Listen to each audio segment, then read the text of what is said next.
and the Mariners have been on a tear. They caught the Astros. They've won 8 straight games, 10 out of their last 11. But here's the thing. Suarez, sorry, he's like a guy in the lineup where, he may get hot. I sort of worry that he may get hot, but God, does he stink right now.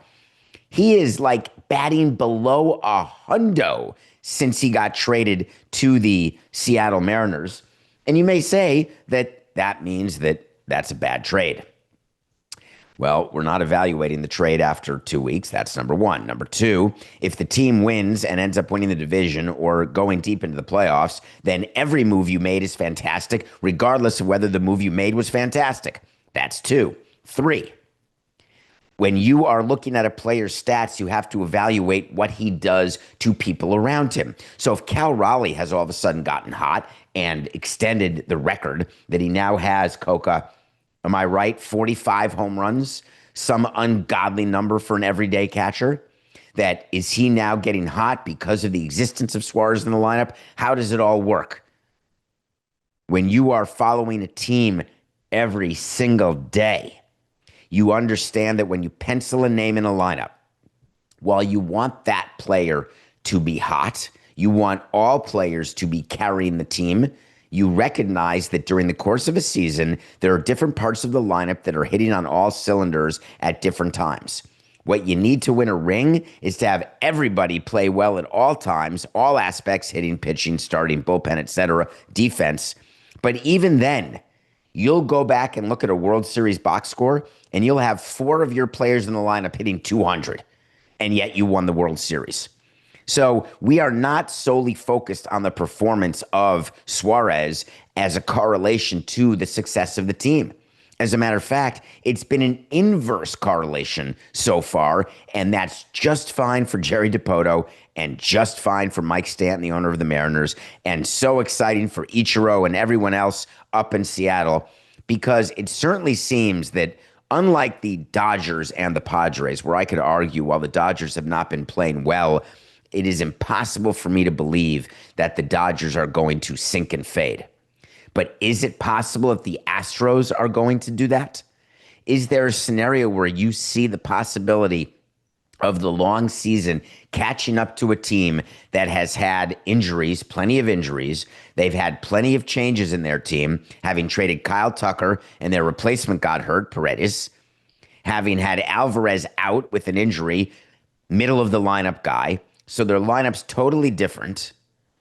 And then you realize that, well, at least they've got a good back end of the bullpen until you open up the news and see that Josh Hader, shoulder inflammation, guess what? He's on the injured list.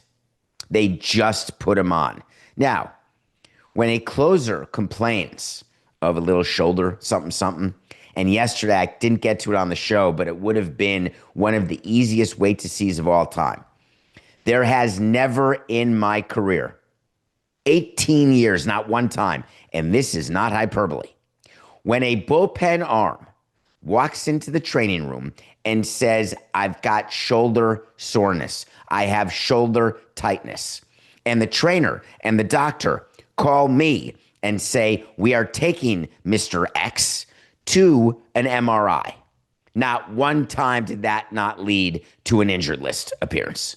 Not once. How could I not have done that, Coca? It was the easiest way to see of all time that Josh Hader would be put on the injured list. And now comes all the talk. Oh, he looks like he'll just miss the minimum. No problem. We'd always say that. Until you have to have surgery or some sort of something that's public that you have to disclose because you do. You always say, oh, we think he'll be ready. Josh Hader will not pitch again in August. They're lucky if he comes back before 2 weeks are left in the season, because when you've got a little shoulder something, you're looking at 30 days. That was always my rule when the doctor would call, Coca. When he'd say, yeah, we got some elbow soreness. I'd be like, 30 or 60, just tell me, because it's never going to be 10. Now, if you can have a little tendonitis, a little soreness in the flexor, generally, it's going to lead to Tommy John, but sometimes the The trainer, the doctor would say, David, don't you sweat it. This is looking like 15er. It's like a 15er. That's how they'd talk to me. It's a 15er. It's a 30er. Ooh, that's a 90. That's it. See you in spring. That was also the bad one.